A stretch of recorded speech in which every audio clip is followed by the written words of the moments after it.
Olá, meus queridos. Eu espero que vocês estejam bem. Estou morrendo de saudade de vocês.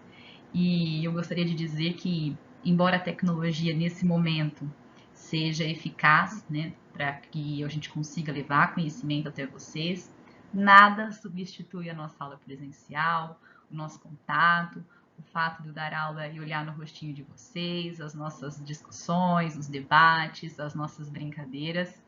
E eu espero que esse momento passe logo. Eu nunca na minha vida imaginei viver isso que nós estamos vivendo, mas eu espero que esse distanciamento social seja realmente eficaz no combate, né, ao Covid-19. Bom, o tema da nossa primeira aula é a democracia. Eu vou retomar alguns conceitos que já foram apresentados a vocês em sala de aula e nós vamos aprofundar a discussão, tá bom? Bom, agora que vocês já estão aí com o meu caderno de sociologia aberto, vocês vão perceber que já iniciamos o tema, né? Democracia é um conceito grego, né, que tem origem na língua grega e significa aí o poder do povo.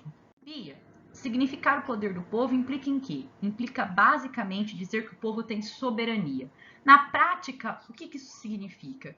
Que em democracias ou em países que adotam a democracia, prevalece a opinião do povo na hora de escolher os seus governantes, aqueles que vão ser chamados de seus representantes. Então, todo governo democrático, toda sociedade democrática deve ser amparada na soberania popular.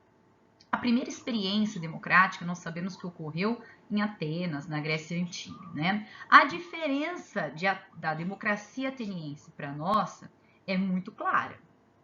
Bia, e o que diferencia, como já mencionamos, a democracia dos atenienses da democracia brasileira do século XXI? Básico, quem era considerado cidadão. Vocês já notaram que quem era considerado cidadão em Atenas, na Grécia Antiga, a princípio, homens, adultos, homens jovens não eram considerados cidadãos, não tinham voz. Além disso, como eu disse, maiores de idade, alfabetizado, filho de pai e mãe ateniense, nascido em Atenas, ou seja, que tivesse também cumprido com o serviço militar e fossem, obviamente, livres, né? Então, observe, eles tinham que preencher um conjunto de categorias para se enquadrar.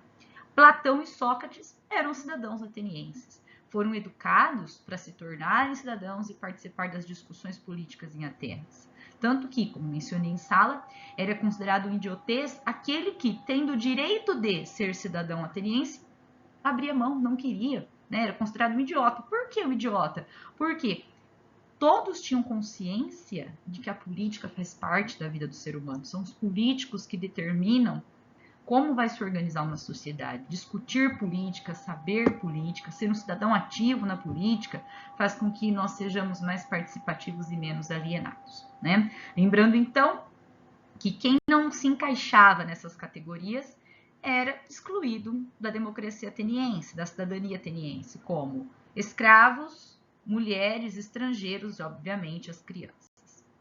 Isto posto, Bia, o que foi que mudou da democracia ateniense para a democracia do século XXI? Nada. O conceito de democracia continua sendo o mesmo e não foi ampliado. A democracia ainda continua se amparando na soberania do povo, na soberania de quem é considerado cidadão. O que mudou foi que o conceito de cidadão foi ampliado. Se na Grécia Antiga ele era restrito a alguns homens, hoje todos somos considerados cidadãos, inclusive as crianças que estão sendo geradas no ventre das suas mães. Por quê? Porque elas já têm acesso ao primeiro direito, que é o direito à vida. E o direito à vida delas não inclui só o direito de nascer, não. Inclui o direito dessa mãe receber o tratamento pré-natal com as consultas mensais pelo Sistema Único de Saúde. Então, o que mudou não foi a democracia. O conceito é o mesmo. O que mudou é quem passou a ser considerado cidadão para poder, de fato, participar da democracia. Como já mencionado, o que caracteriza uma sociedade democrática é necessariamente o exercício do voto. As eleições são fundamentais para eleger aqueles que vão governar essa sociedade, seja no poder executivo, no caso dos prefeitos, presidentes, governadores, ou no poder legislativo, como os vereadores, deputados federais, estaduais e os senadores. Não há outro caminho para chegar à administração pública, para exercer a administração pública, que não seja por eleições. Sejam essas eleições né, seja o voto obrigatório ou não, ou sejam essas eleições diretas ou indiretas, no caso de países que adotam parlamentarismo ou presidencialismo, certo? Tanto que os Estados Unidos é uma democracia, lá o voto não é obrigatório. E de acordo com Alexis de Tocqueville, que era um filósofo francês, que foi até os Estados Unidos estudar a democracia ateniense e escreveu um livro chamado A Democracia na América, que eu já mencionei na sala de aula. Ele dizia que a democracia americana era a democracia mais sólida do mundo, e ele tem razão. Né? Comparada à nossa democracia, a americana é muito mais sólida. A nossa democracia é extremamente frágil. É só observar aí, e isso fica um exercício de pensamento para vocês, quantos presidentes, após a reabertura política em 1985, quantos aqueles que foram eleitos, que chegaram a exercer o poder, terminaram seu governo. Pesquisem aí, façam esse exercício de reflexão e vocês chegarão à conclusão do quão frágil é a nossa democracia. Embora Montesquieu tenha defendido a monarquia constitucional como forma de governo, ele contribui muito para a formação das democracias modernas, com a sua teoria tripartite, né? Separação dos três poderes. Já vimos que ele não criou os três poderes, ele propôs que fossem separados para evitar governanças absolutistas. Mas a sua teoria acabou se tornando aí uma das bases da formação das democracias modernas, inclusive implantada pelo nosso país. Nós temos aí em exercício o poder executivo, o poder judiciário e o poder legislativo, que embora sejam independentes, necessariamente têm a função de vigiar um exercício do outro para que ninguém extrapole as regras, né, que lhes são impostas, que lhes são permitidas. Mas, Bia, sendo assim, quais são as características essenciais da democracia moderna? A primeira, claro, o sufrágio universal. O que é sufrágio terceiros anos? O sufrágio é o voto, são as eleições, é por meio delas que as pessoas vão eleger aqueles que são seus representantes. Por isso que nós somos tão defensores do exercício de um voto consciente. Tá? Se vocês puderem aí abrir a Constituição rapidinho no computador de vocês ou no celular, a Constituição Federal, artigo 14, caput diz: a soberania popular será exercida pelo sufrágio universal, voto direto e secreto. O inciso 1º diz que ele é obrigatório para todos que têm mais de 18 anos. Não é para vocês ainda. Para vocês ele é facultativo. Mas, Bia, eu fui lá tirar o título de eleitor por conta da matrícula na faculdade. Você mesmo falou para eu ir. Eu tenho título de eleitor e não sou obrigada a votar? É isso mesmo. Embora você já tenha o título de eleitor, mas ainda não tem 18 anos, o voto para você é facultativo, tá? A segunda característica aí é um corpo de leis, ou seja, uma constituição, uma legislação que garanta a liberdade. Eu falei para vocês na sala de aula que nós podemos ter qualquer ideologia política. Ela pode ser de direita, ou de esquerda, ou de centro-direita, ou de centro-esquerda. Só existe direita e esquerda em democracias. Só existe oposição em democracias. Governos ditatoriais de extrema esquerda ou de extrema direita, não há liberdade de pensamento, de manifestação, não há oposição. Prevalece o quê? A censura. Gravem isso, tá? O direito, é claro, a propriedade, e não só propriedade física, material, não. Estamos falando de propriedades como direitos autorais, direito à imagem, tudo mais, tá? Direito de ir e vir. E o pressuposto de que somos todos iguais juridicamente perante a lei, ok? Nesse quadrinho aqui, embora eu esteja tampando aí as características de uma democracia representativa, ele diferencia bem uma democracia da outra. Na Grécia, era fato que prevaleceria uma democracia direta. Ah, eles chamavam de democracia direta? Não, né, gente? Isso a ciência política do século XIX, do século XX, enumerou, classificou, denominou. Para eles era democracia. E era muito aceitável que só aqueles que fossem considerados cidadãos em Atenas a exercessem. Mas por que eu classifico como direta? Porque os cidadãos decidiam diretamente os assuntos por votação. Como o grupo era pequeno, o debate era mais conciso.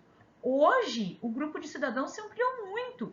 Imaginem vocês se toda semana nós pudéssemos lotar a Câmara de Vereadores para dar a nossa opinião. É claro que podemos ir até lá, podemos até acompanhar pela internet, podemos pedir o uso da palavra, mas imagina se todo mundo que tem aí, sei lá, 18 anos de idade, pudesse debater, os assuntos seriam infinitos.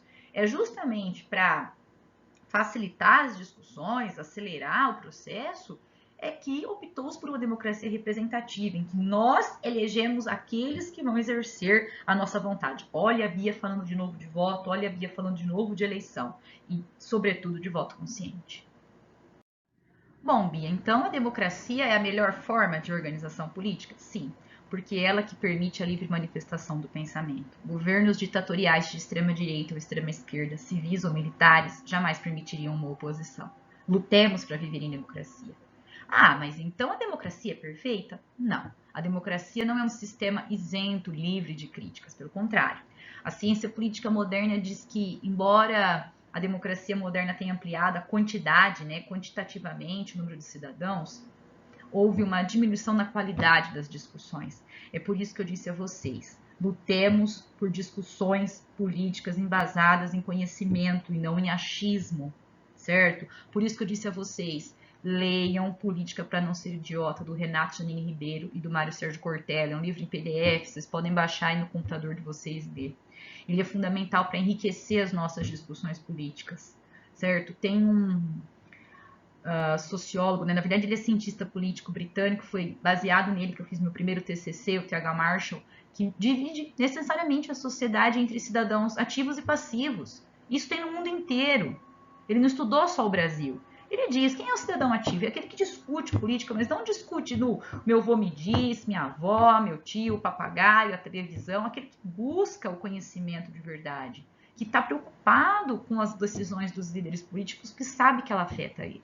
E tem o cidadão passivo, né? Aquele que não quer nada com política, acha que a política não decide nada na vida dele. É o famoso analfabeto político do Bertold Brecht, né? Ó, quem que é o analfabeto político? Aquele que não tem noção de que a política interfere diretamente na vida dele. Tudo bem? Enumerando as críticas mais pontuais aí, nós temos a primeira, né? A opinião do povo é consultada uma vez a cada 4 anos nas eleições. Ah, Bia, mas no Brasil tem eleições de 2 em 2 anos. Sim, mas os cargos são renovados a cada 4 anos. Fato que, de acordo com a segunda crítica, aí, distancia muito o cidadão das decisões políticas. Ainda que hoje nós podemos acessar os debates, né, que ocorrem nas câmaras via internet. Imagina um tempo atrás que as pessoas tinham que necessariamente ir lá fisicamente. Hoje nós podemos acessar quem votou contra ou a favor, né, os projetos de lei, as determinações, pelo site do Senado, pelo site da Câmara, tá lá para todo mundo ver se o teu candidato votou ou não a favor de um projeto que de repente poderia te beneficiar. Como eu já mencionei, a democracia ela não é isenta de críticas, pelo contrário.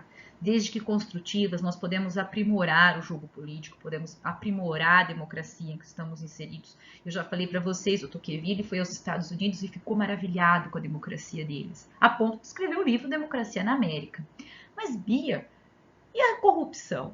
Ô, gente, a corrupção ela é um fenômeno que existe desde a Roma Antiga. Se não me falha a memória, na Roma Antiga, para combater a corrupção, podia haver golpe, né? Podia instalar uma ditadura, se não me engano foi isso, confiram por favor, mas eu tenho quase certeza de que estou falando coisa certa. E a ditadura se instalava ali por 6 meses, até que os casos fossem apurados e depois o governo prosseguia.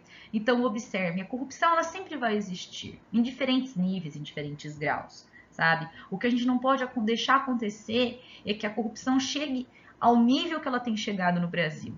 E a corrupção, ela está diretamente ligada à postura que nós, cidadãos, temos frente à política. Não achem que também não é a nossa culpa, né? O Leandro Carnal disse uma vez que um governo é o espelho do povo, e ele tem razão. Se nós temos governantes, e não me refiro ao presidente em específico, mas a qualquer governante, pode ser um prefeito, um vereador, se temos alguém que é corrupto exercendo esse poder, não me entendam mal, mas é porque alguém colocou essas pessoas lá. E quem foram essas pessoas? Nós, por meio do voto livre, direto e secreto. Ninguém acorda, como eu já falei várias vezes, e diz, olha, hoje eu vou virar presidente, hoje eu vou virar vereador, hoje eu vou virar governador, para exercer administração pública só pelo meio do voto. Então, um governo corrupto é necessariamente reflexo de uma sociedade, de uma população corrupta, de uma maneira geral. Né? Reflexo daquela pessoa que estaciona na vaga para o idoso só por 5 minutos, sendo que ele não é idoso. É reflexo daquela galera que tem a carteirinha de estudante falso e não é mais estudante. É reflexo daquele aluno que tem lá um RG dizendo que ele é maior de idade quando ele não é maior de idade. Né? É reflexo daquela pessoa que vai à padaria e recebe o troco errado, né? Quando o troco vem a mais e não reclama, acha que o mundo é dos espertos. Esse tipo de cidadão que burla as regras em proveito próprio para sanar um interesse particular, ele está diretamente relacionado à eleição de pessoas que serão corruptas ou são corruptas. Moçada, para finalizarmos a nossa aula com os 2 últimos slides agora, que versam sobre plebiscito e referendo, eu quero que vocês saibam que eles também estão previstos, né, assim como a questão da obrigatoriedade do voto, no artigo 14 da nossa Constituição Federal. Lemos o caput, né, que diz que a soberania popular será exercida pelo sufrágio universal e pelo voto direto e secreto, com valor igual para todos e nos termos dessa lei, mediante inciso 1, plebiscito, inciso 2, referendo. Bia, o que é plebiscito? Plebiscito é uma consulta prévia. Então, eu peço para as pessoas irem no domingo até o colégio eleitoral, né, onde elas exercem voto, e votem se elas são favoráveis ou contrárias à criação da lei. Eu não criei a lei ainda, é só um projeto. Eu digo, vocês querem que eu crie essa lei? Querem que ela seja criada, elaborada, discutida e votada pelo Congresso Nacional? As pessoas vão lá dizer sim ou não.